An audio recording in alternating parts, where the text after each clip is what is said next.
because we need to unmute you, then you need to unmute yourself, and so and then you can speak, but that's always open to you as well, the raise hands. And then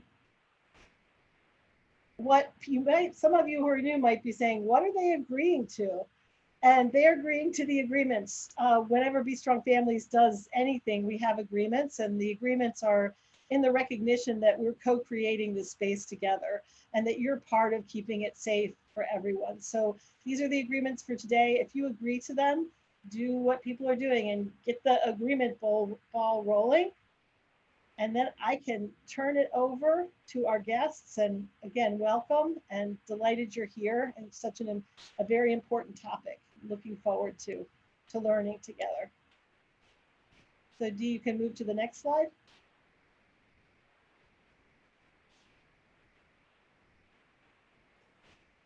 All right, should I take it from here, Kathy? Yes. Okay, thank you so much. We're really happy to be here with all of you today.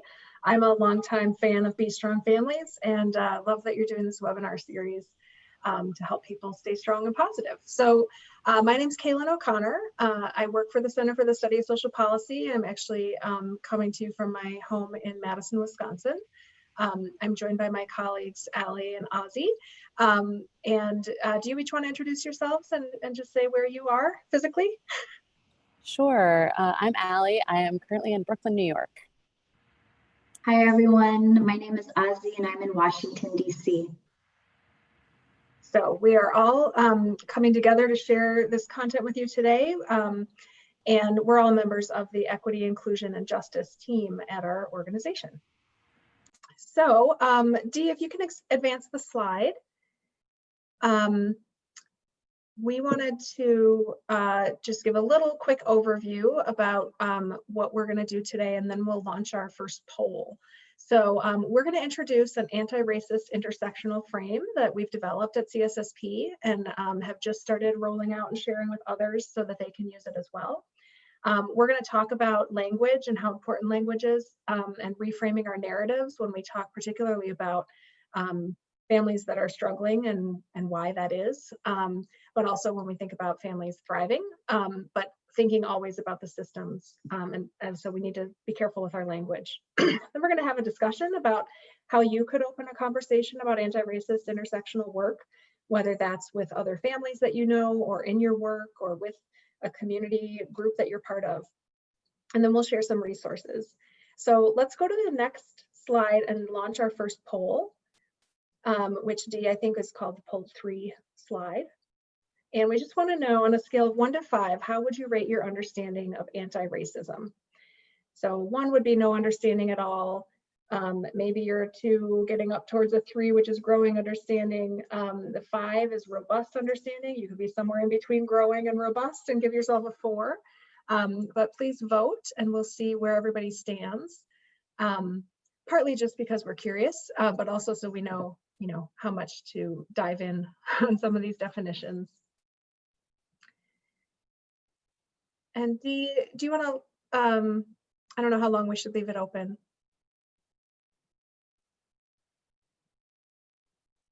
Maybe we'll close it now and see what we're learning. I'm not seeing the numbers go, but did they go up? Did other people see the numbers go up?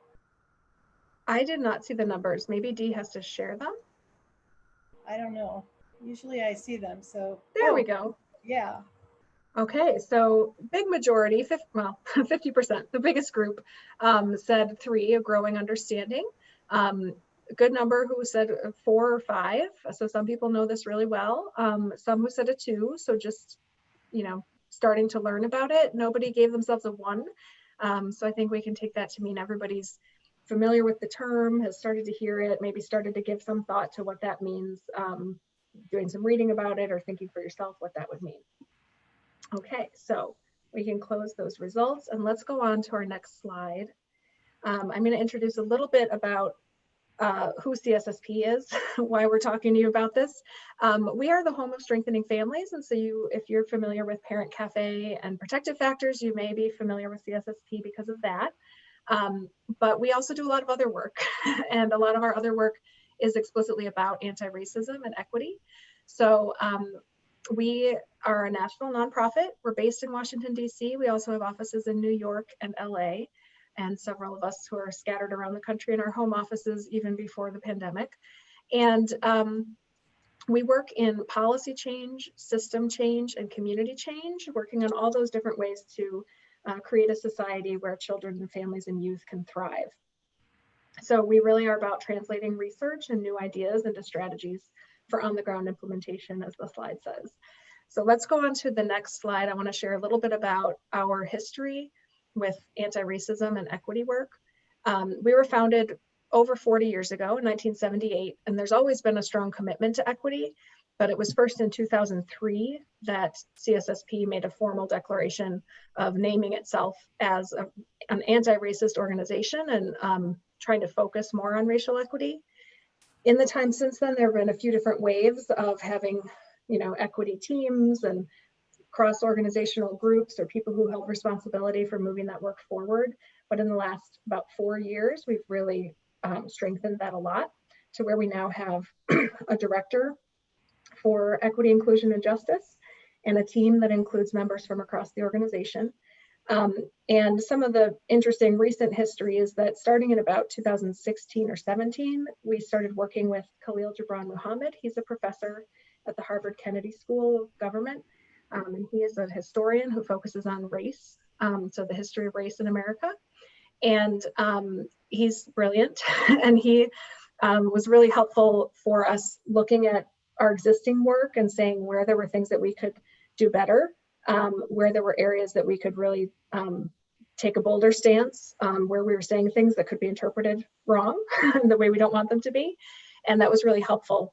As a result of that work and other ongoing work, our Equity, Inclusion, and Justice team developed the Anti-Racist Intersectional Frame last year. We put it up on our website last December and have more recently just been starting to share it with other audiences. We've been applying it to our own work and now helping others apply it to their work. So let's go to the next slide. We wanted to give a shout out to our full EIJ team. So I mentioned Kristen Weber, she's pictured there at the top. She is our director for Equity, Inclusion, and Justice. And next to her is Juanita Gallion, who is our deputy director for Learning and Evidence and Equity, Inclusion, and Justice. They lead this team.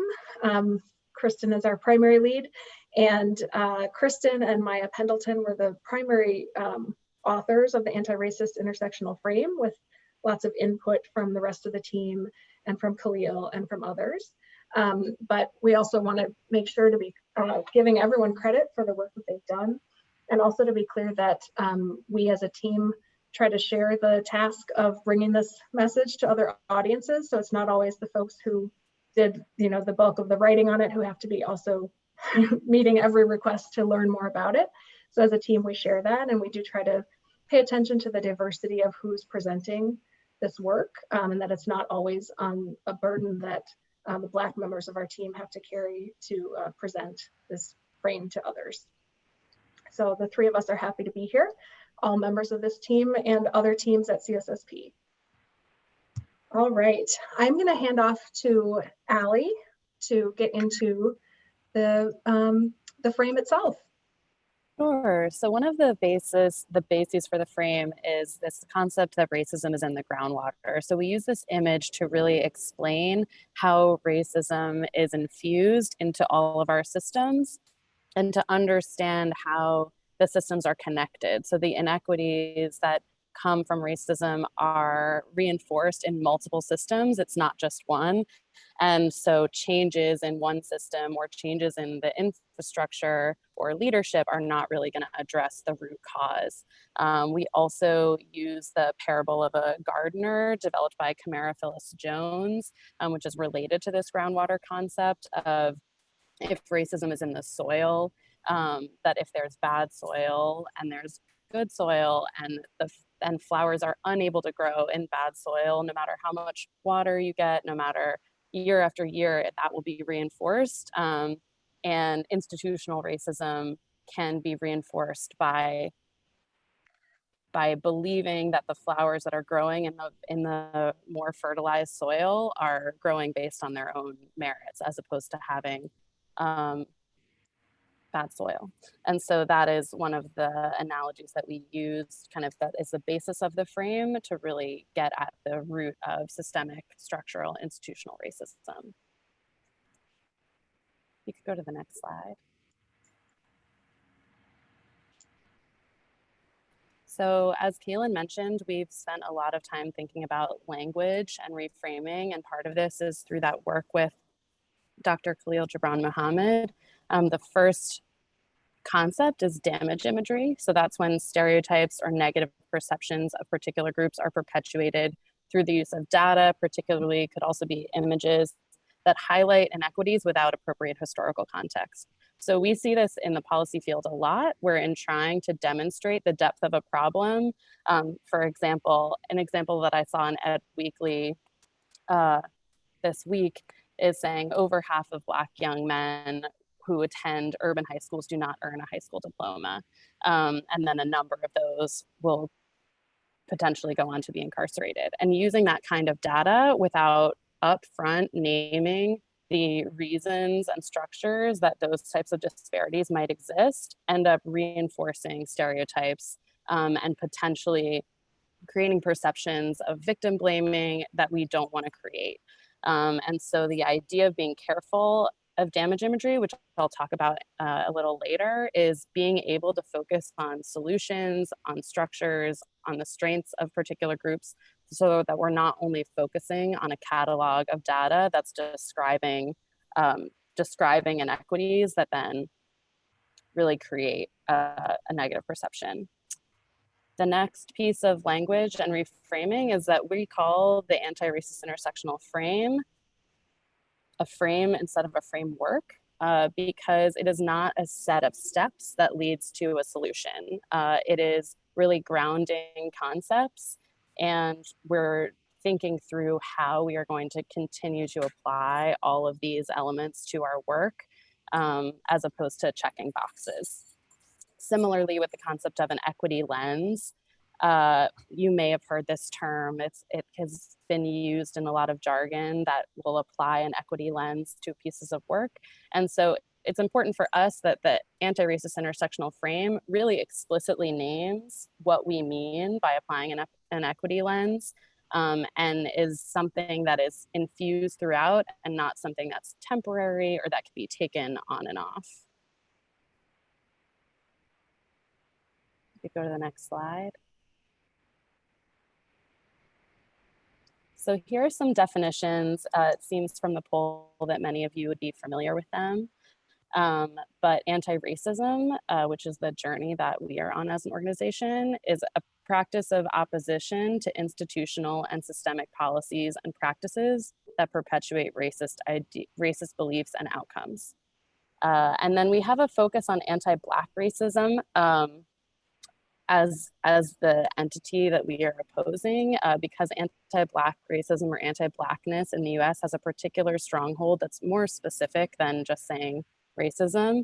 And that's any attitude, behavior, practice, or policy that explicitly or implicitly reflects the belief that Black people are inferior to another racial group.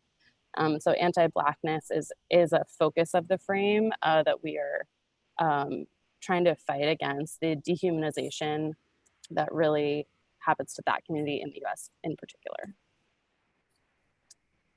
Next slide, please. So many of you might be familiar with the term intersectionality. It was developed by Kimberly Crenshaw, and it describes the ways in which race, class, gender, and all the aspects of our identities overlap and form a unique experience. And the purpose of using an intersectional analysis is understanding, as this graphic demonstrates, that systems of power are interdependent between race, class, and gender.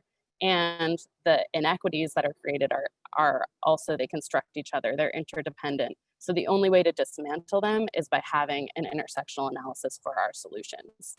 And the whole concept is that different aspects of experience are not additive, that a Black woman has a unique experience compared to a Black person or a woman. The oppressions that we all face are specific and can't be addressed in silos. Next slide, please. Okay, I'll take it So I'll from pass it there. off to my colleague, Ozzy. Thanks, Allie. So as both Kaylin and Allie shared, we began our equity journey years ago, and it being a journey, we continue on this path of ongoing learning and discovery.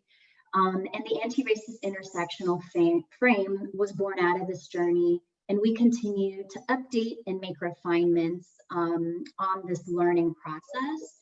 And I just wanted to reiterate that we recognize that it can never be perfect. Perfection is really a function of white supremacy, but we really want to focus on adaptation and adjustments and improvements.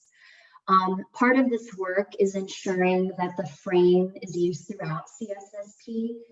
It currently isn't uniformly used across CSSP, and that's a part of our work on the Equity, Inclusion, and Justice team, is to get us there and to use those learnings to make ongoing refinements. But the frame essentially is three things. It's a conceptual tool that we use to examine institutional and systemic oppression. It's a guiding approach for working with communities and systems to create a more just and equitable society. And then finally, it's an action-oriented frame that critiques society's structures and its treatment of people and communities. Next slide, please. So this is the frame. It's just a one-page document, front and back. I have a hard copy here in black and white that I carry with me all the time. As Kaylin shared, it lives on our CSSP website under the Equity, Inclusion, and Justice kind of tab or web portal. If you visit that portal, you'll also find a slew of other resources that we have there, including a glossary of terms that I really like to reference. But the frame, as you can see here, is kind of segmented into two sections. We like to start with definitions and kind of get us grounded in a common language. And then we move into the 7 components of the frame, and then how briefly how the frame can be used and applied. Next slide. So Allie and I will kind of walk through the 7 components of the frame, as we think reading through it in its entirety is critical to its understanding. And then we'll all move into a process of looking at what the frame looks like in practical application. So I'm going to start with number 1. Recognizes the social effects. So the frame recognizes the social effects of race, and that omitting the racial analysis from any work allows racist systems, laws, and policies to continue operating within the status quo. So the framework really requires us to center a racial analysis. So for me, in my public health and health experience, I'm always thinking about why we see health disparities, why we see these specific barriers, and I wanted to learn more about that. So I found this book called Medical Apartheid, which really centers a racial analysis to better understand why our systems, specifically healthcare systems, look the way that they are. The book examines the full history of medical experimentation on African Americans in this country since the first Africans came to this continent. And so understanding that trajectory really allowed me to understand why things are the way that they are in healthcare. And I got there through a racial analysis. So that's critical to us with this frame. Point 2, it recognizes an understanding that the impact of racial oppression is not fully realized without interrogating those intersections of all forms of oppression. So oppression based on sexual identity, sexual orientation, gender identity, gender expression, class, immigration status, ability, et cetera, et cetera. The framework requires an exploration and analysis of how other forms of oppression are intertwined with and are complicated by racial oppression. Point 3, the anti-racist intersectional frame really calls out white supremacy and white privilege, and understanding the historical role of the enslavement of Black people and the colonization and genocide of Native and Indigenous people. So the framework recognizes that historical violence has created this modern reserve of power for white people and institutions to utilize. The framework also uses historical understanding to examine racial and ethnic groups' relationship to power, given their proximity to whiteness and white privilege. And then finally, before I turn it over to Allie, point number 4, the frame centralizes a holistic appreciation of the human experience, and it recognizes the importance of individuals and communities, varied identities, so social, cultural, political, spiritual, etc.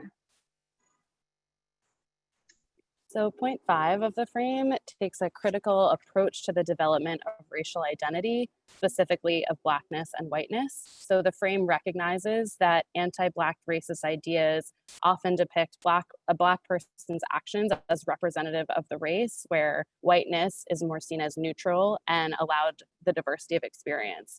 This goes back to calling out point 3 that calls out white supremacy and white privilege, and the ways in which whiteness becomes constructed and reinforced.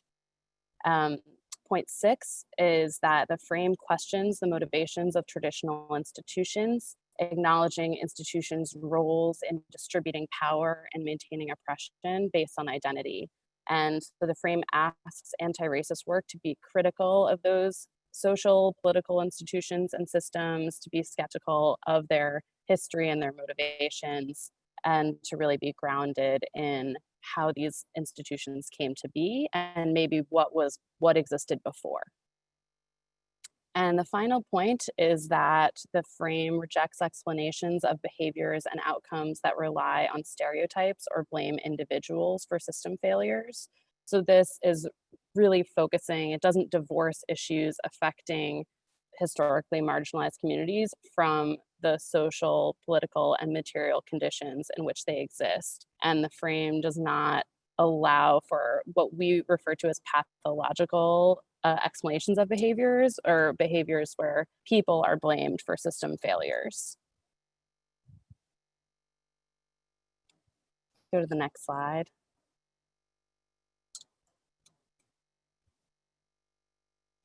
So we developed some guidelines at CSSP for how we will actually incorporate these grounding concepts into our work, both in our writing, our policy recommendations, our work with partners. And so we have a couple slides to explain just some examples of what we were thinking about.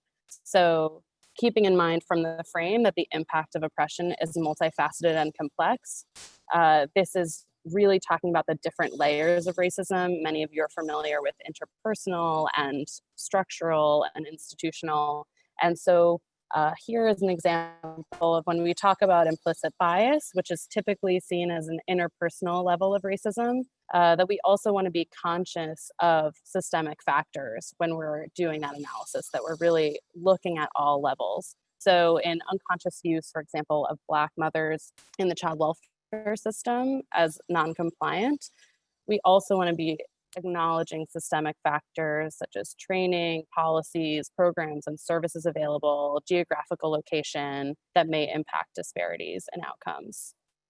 And examples of really applying an intersectional analysis to our work, acknowledging how sexual orientation, gender identity, and expression, which we use the acronym SOGI to explain, socioeconomic class, immigration or refugee status, or ability status, how do all of those aspects of identity affect experiences and outcomes?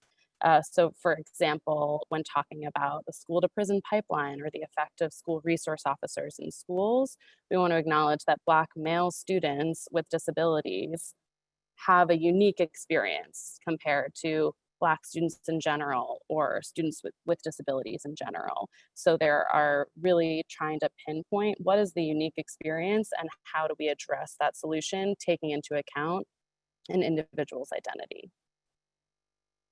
Next slide, please.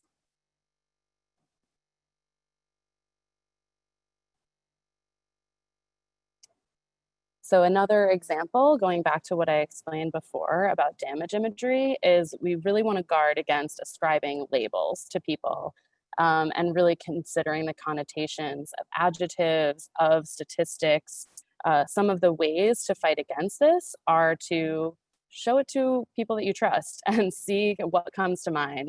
What other images or ideas could you use that really focuses on a more holistic experience?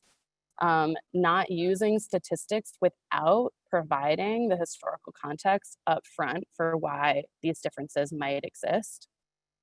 And making sure to discuss strengths and solutions. If you read through an entire paper and you never see a focus on something positive, a strength, or individual characteristics of the people that you're talking about, then maybe you're really just using a catalog of data to create a sense of urgency about a problem, but still ending up reinforcing stereotypes that you don't intend to reinforce. Next slide, please.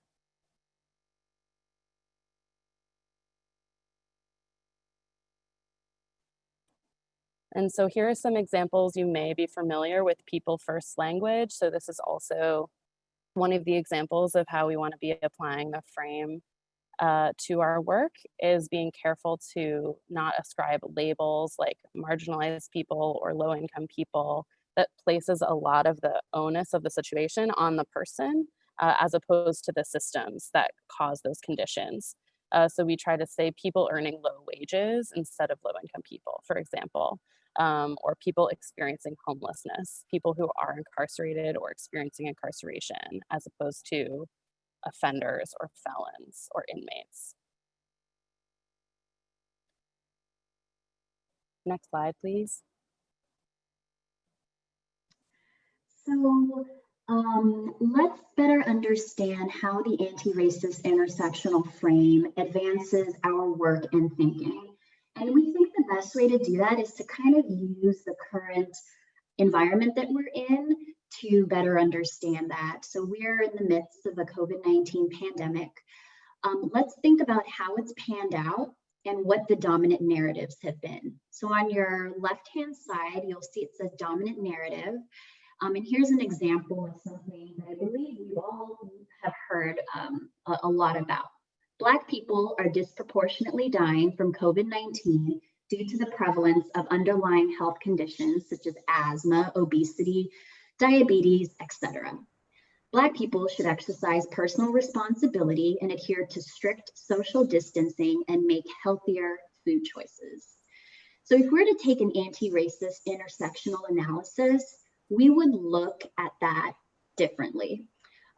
Black people are more likely to live in social conditions that make it harder to social distance. They're more likely to be part of the essential workforce, experience homelessness, and or use public transportation. Food deserts create inadequate food supplies for people living in communities with high poverty. Racism causes Black people to have negative experiences with healthcare. Structural solutions that address lack of paid leave, poverty, space racism, and racism in healthcare systems must be advanced.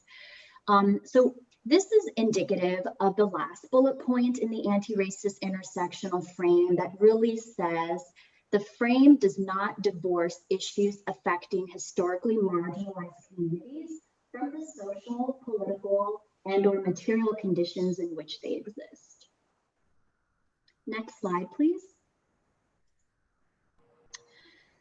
So related to that previous slide, essentially, we want to look beyond underlying conditions and we want to assess and look at the systems that have created these conditions.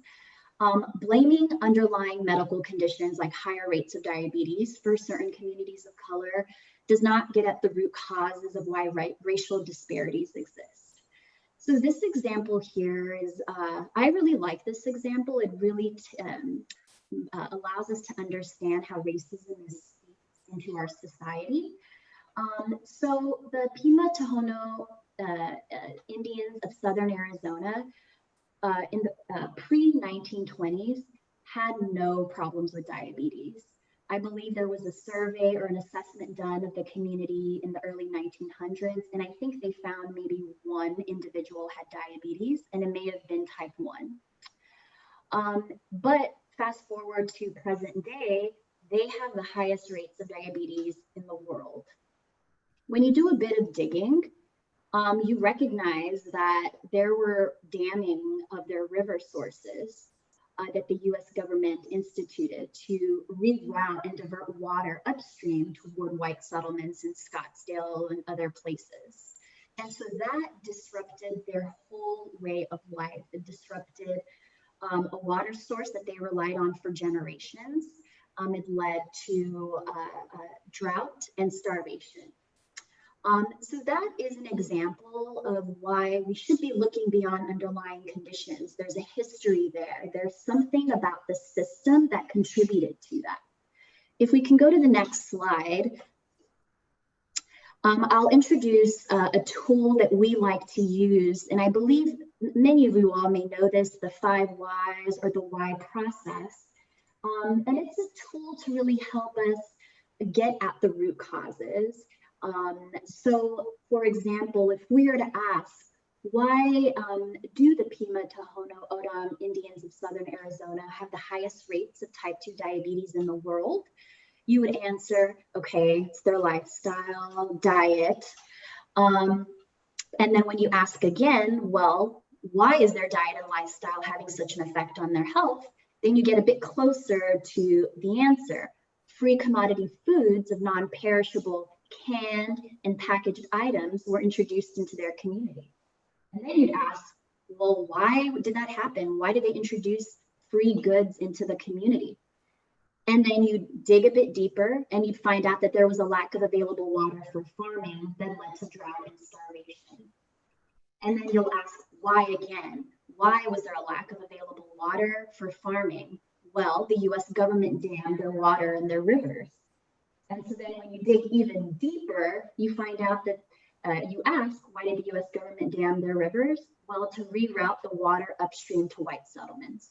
I think this is a really practical tool that can be applied to your work to better get at why we see things currently manifested in our society. But essentially, this gets at racism is in our groundwater, it's seeped into our society.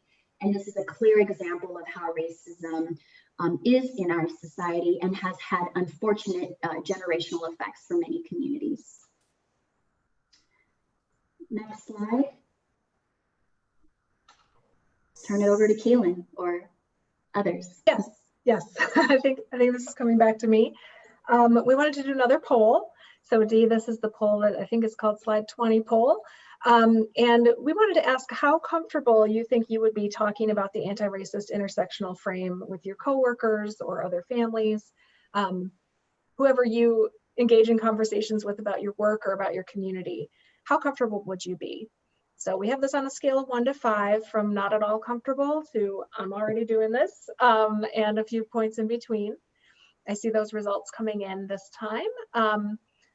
We've got Kaylin, we've also got a comment in the chat, and maybe while people are filling out the poll, we could address that.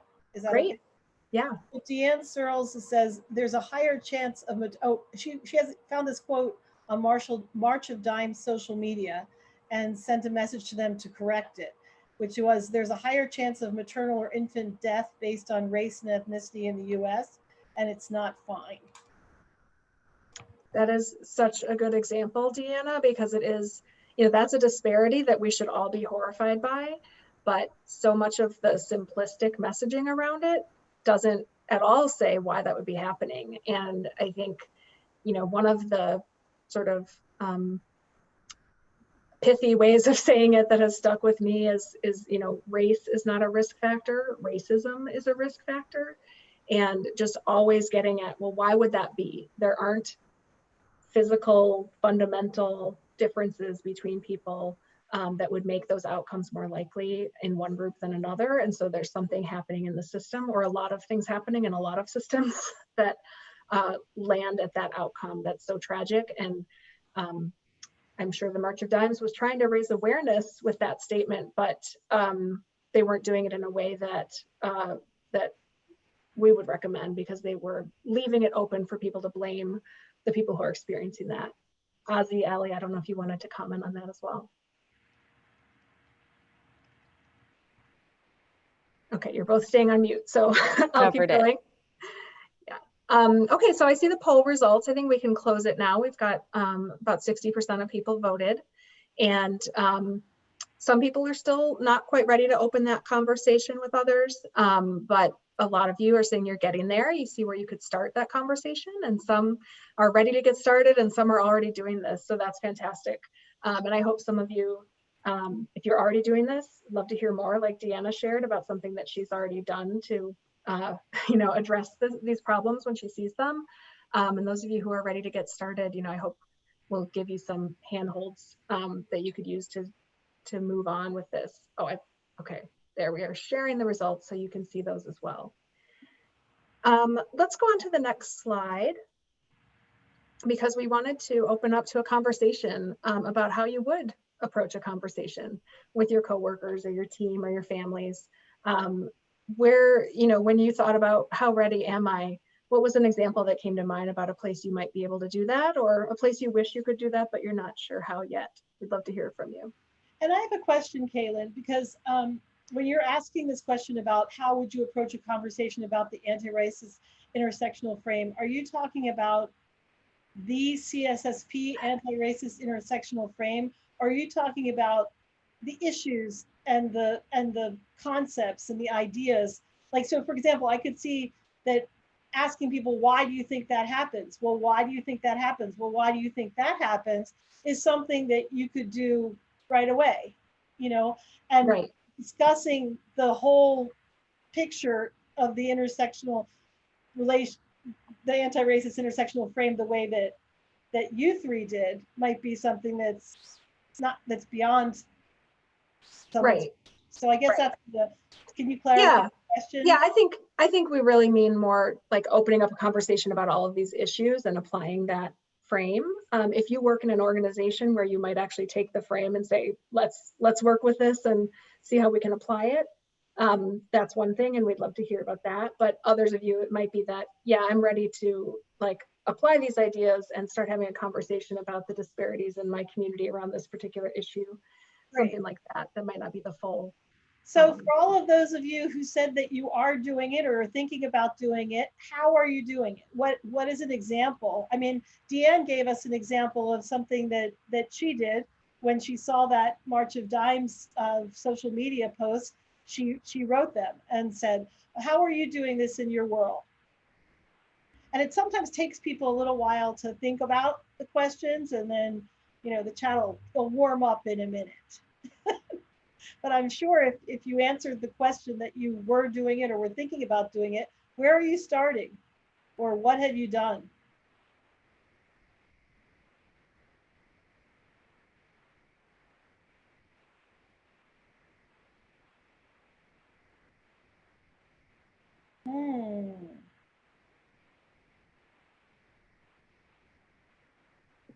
It's pretty quiet.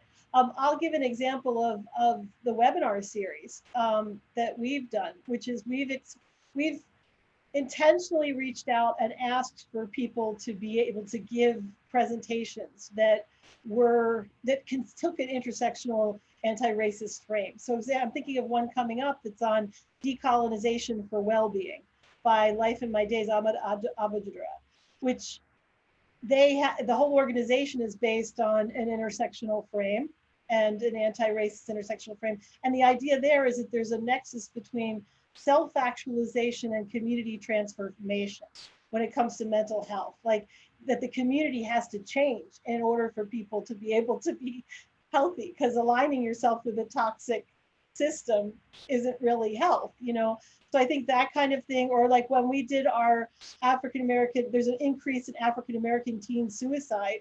Why would that be, and how do you prevent it? So looking at,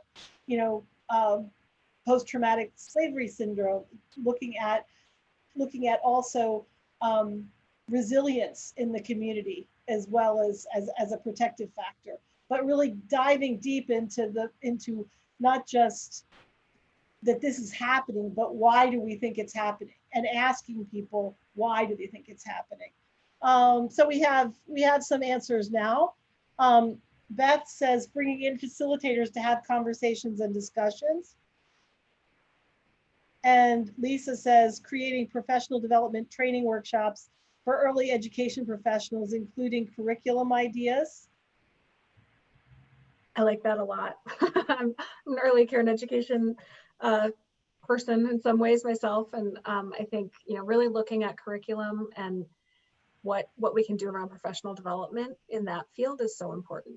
And Beth says, looking at our hiring practices internally and workforce development. And Lindsay says, on a very micro level, I discuss with my coworkers why the parents enrolled in our program may not be engaging fully, and what barriers exist that make it difficult to access our services. How does that intersect with race, gender, religion, income level? And Deanne says, organizationally, I would say start with asking about the values, mission, and vision of the organization, school, or system. And Lori says, for me at a public school, I have to be conscious of our community. I can't just assume what programs I can offer them. I ask them, what do you need to better engage and help your child be successful? I guess asking them, how does the school meet those needs, and how could the school better meet those needs is another question. I have joined a group for white parents to read books and discuss together. This is Elizabeth. We provide resources and discussion with each other on how to be allies. We've talked as coworkers in our foster care team meetings about race and the impact of race in the foster care system. My kids and I have been reading articles and watching movies and discussing what race and white privilege means. And Beth says equity is a thread in our strategic plan. This is all great. I love hearing this, and I think the comment from Elizabeth about reading books and watching the movies and having the conversations with other white parents or with your kids, if you are white and your kids are white, about what this all means, I think is really important. At the same time that engaging with folks of other races is also really important to understand their experiences. I think it takes some of both, because sometimes I will speak for myself, and I know a lot of the white folks I've had these conversations with, it's like there's benefit to having conversation with other people who share your racial background and experience, where you can ask what might be a stupid question, or you can express something that you're not sure if you are supposed to say that, but you can kind of, feel it out with other people who can talk through, is the way I'm saying this okay? I don't want to offend someone, but I want to express this. And so kind of being in, we've been referring to it as racial caucusing at our organization, trying to create opportunities for that interspersed with the conversations that are in mixed groups, so everyone can hear each other's perspectives. Lindsay says, what employees are in positions of authority in our program and why? And Lisa says she presented at the National Association at the NACI conference and wrote 2 articles for Child Care Exchange magazine. Oh, and her name is Petria Hicks, not Lisa Smith. I don't know. Beth says, looking at requirements for certain jobs, getting rid of degrees as a requirement for jobs. Yes, Beth, thank you. That's so important for hiring. We tend to just say, well, this job description has always said you need a bachelor's degree, but let's look at what we're actually asking of people, and what are we creating a barrier for people who could be really good in this position, who just haven't attained a bachelor's degree, but otherwise have all the skills we want. And that can open the door. Or equivalent experience in our degrees, unless the funder, I mean, that's the other thing, is like working on the way the money flows, because sometimes the funders are requiring that kind of thing, and we don't have the, so that's another thing to work with our funders. Beth says, looking at requirements for certain jobs. Okay, yes, exactly. Okay. Oh, Crystal has a big one. I teach at a homeless shelter and realize that the people on the higher ups think and have stated they were already doing anti-racist work simply because we're working with people experiencing homelessness. So I set up a meeting with higher ups and just talked about what I've experienced as a woman of color, just to get the convo going, pointing out that everyone who has power is white and asking the bigger question as to why. That's a really important, I feel like it's very important to realize that just providing services to is not an anti-racist framework, or ensuring that services are available and accessible is not an anti-racist framework if the services are being provided in a structure, I mean, there was in a structure or organization, a whole paradigm that assumes an unequal power balance, right? Right. And Deanne says, just be careful with that one, only because you don't want to present the implication that Black people don't have degrees, right? I understand the comment and sentiment to just be mindful of that. Right. Yes, thank you, Deanne. That's a really good point. I think there's a wide range of who might be left out when we have degree requirements. And we don't want to imply that there aren't Black people who have those degrees who can meet those requirements, but just that we want to broaden the scope and be more focused on what people bring to the table, regardless of what systems they've succeeded through or not. Colette says, Ali, feel free to jump in on these responses too. Colette says, we've decided to block out the name and just look at the experience and background of the future employees, because bias can sometimes happen depending on a name. And I'd say bias can also happen depending on the background and experience. If we're reading something and we know that place, or we know that school, or we know that organization, Tammy says, it would be nice if we could get rid of the us and them thinking all together. Is the term Ubuntu.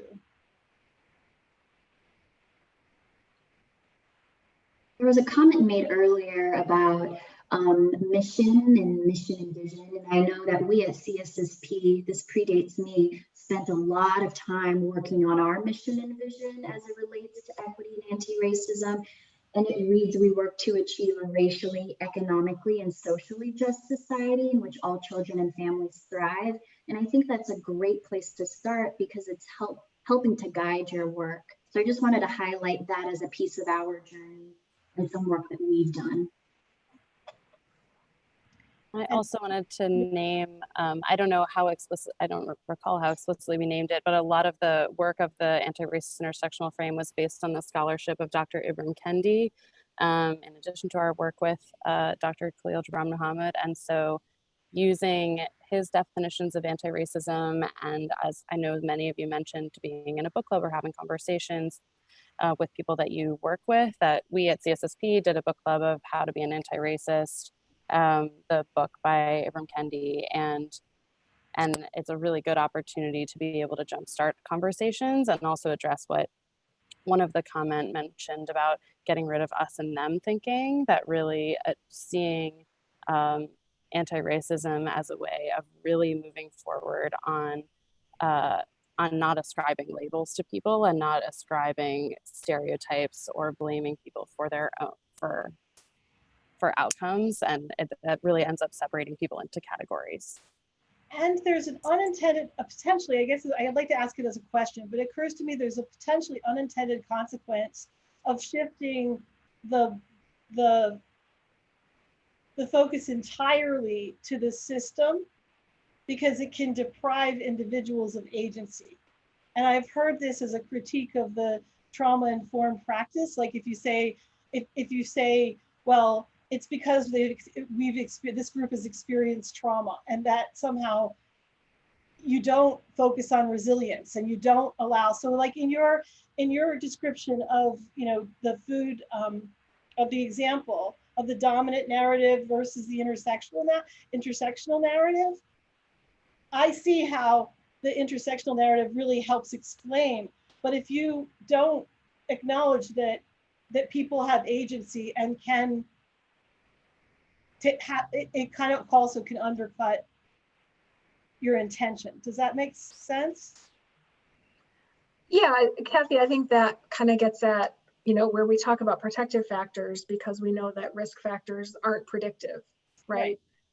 Risk factors mean that people are at greater risk for negative outcomes, but it doesn't mean they will necessarily experience them. And that's at least partly because of the protective factors they experience around them that help them to still thrive and overcome challenges. I think we need to find that balance between, celebrating and lifting up that people do overcome incredible adversity, but also working to make sure people don't have to face so much adversity, right? And like acknowledging the unfairness in how those adversities and benefits are distributed in our society. But I appreciate that thinking too, because I'm so grounded in strengthening families and in, you know, being strength-based with families, that we don't want to just say, like, oh, everything's terrible if you have, you know, if the system's stacked against you, because we know so many families have had the system stacked against them and have still found ways to have joy and resilience and for their children to thrive in so many ways. But it shouldn't be so hard. They shouldn't have to overcome so much to do that. So there's a balance there. Okay, I know we want to share some resources before we end here. So let's go to the next slide. And Allie, were you gonna go through those resources? Oh, actually, next slide. Sure. Sure. So we just wanted to provide the link for where to find the Anti-Racist Intersectional Frame on CSSP's website. And it is just that two-page document that we showed earlier. If you go to the next slide. And Dee can put that in the chat for us, right? That'd be great. We have a few resources and we can share all of the links in the chat. We also developed in the fall a key equity terms and concepts glossary for shared understanding. And so a lot of the definitions that we mentioned here today are in that glossary, and generally moving forward in anti-racist work, there's a lot of helpful terms in the glossary and definitions that were put together based on a lot of scholarship and also discussion on our anti-racist intersection, on our equity, inclusion, and justice team. Next slide. We also have this document called Moving Forward Together, and it's really a description, a kind of short essay about CSSP's journey on to becoming an anti-racist organization.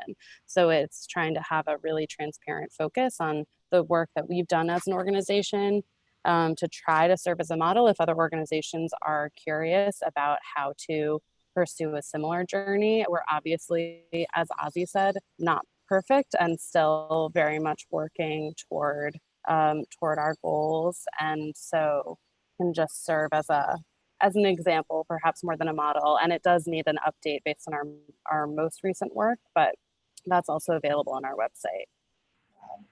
Next slide, please. And then finally, we have a resource to share specific to parent leadership in early childhood systems. This document was developed with parent leaders about core concepts to keep in mind.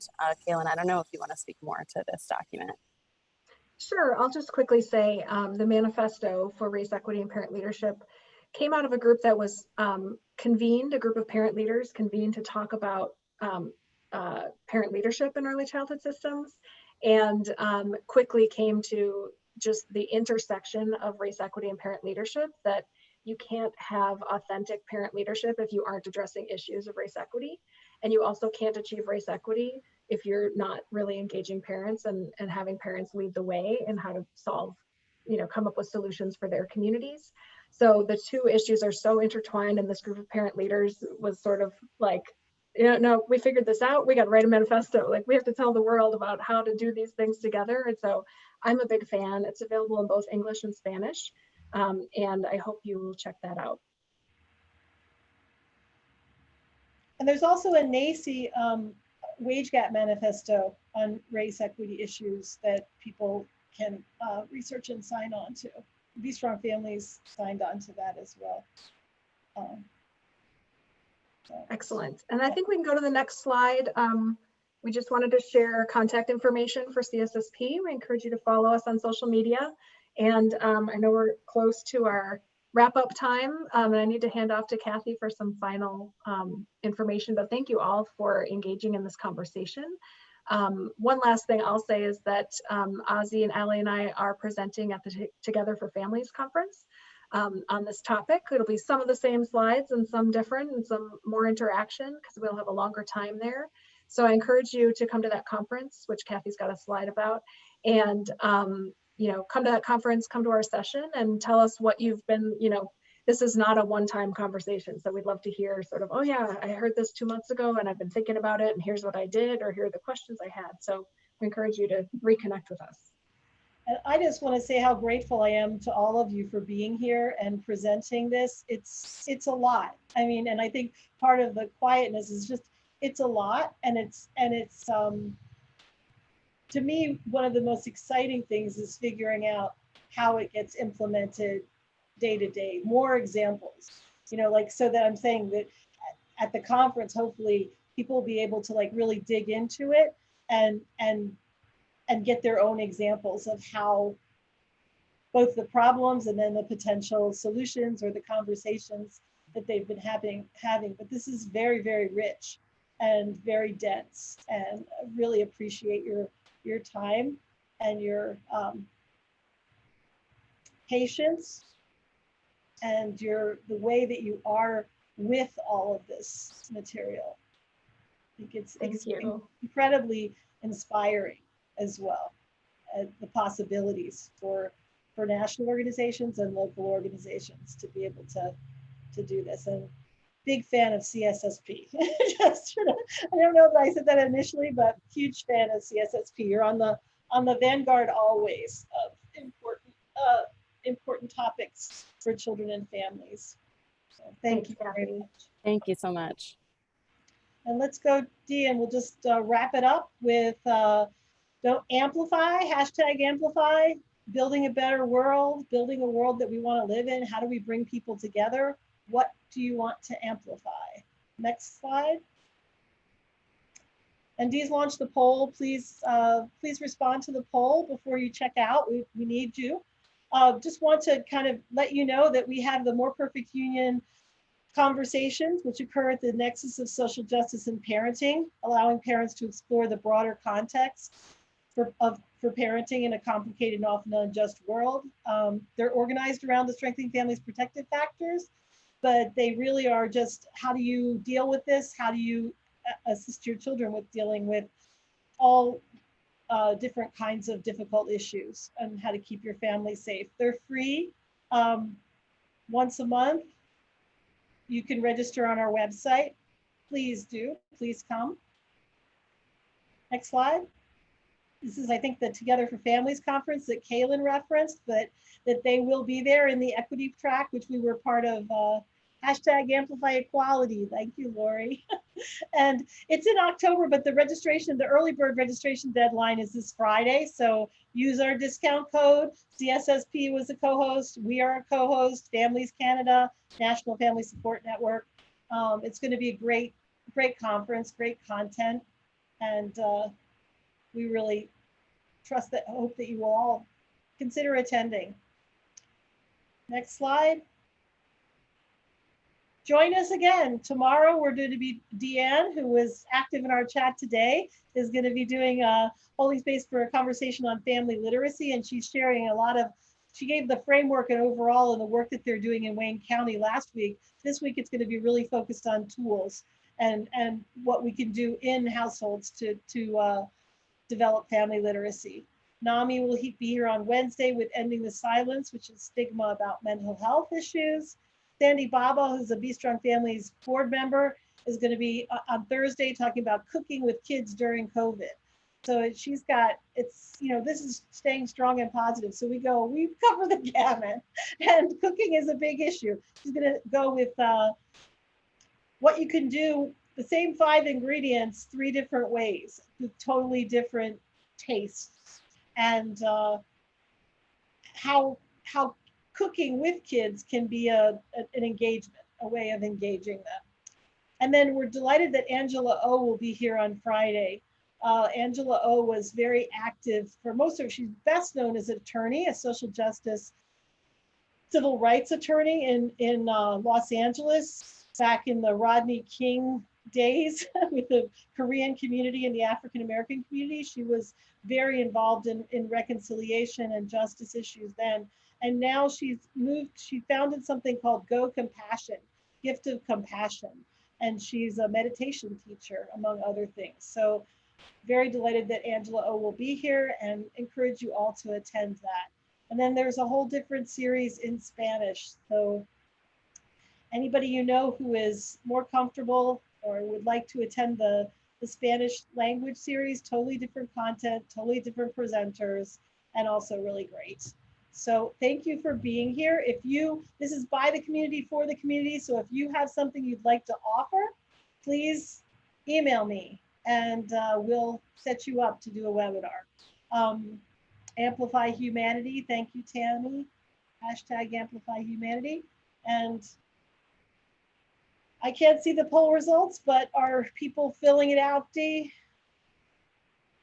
I think we're running over our time, so yep, perfect. Okay, thank you very much. Thank you, Kaylin. Thank you, Ali. Thank you, Ozzy.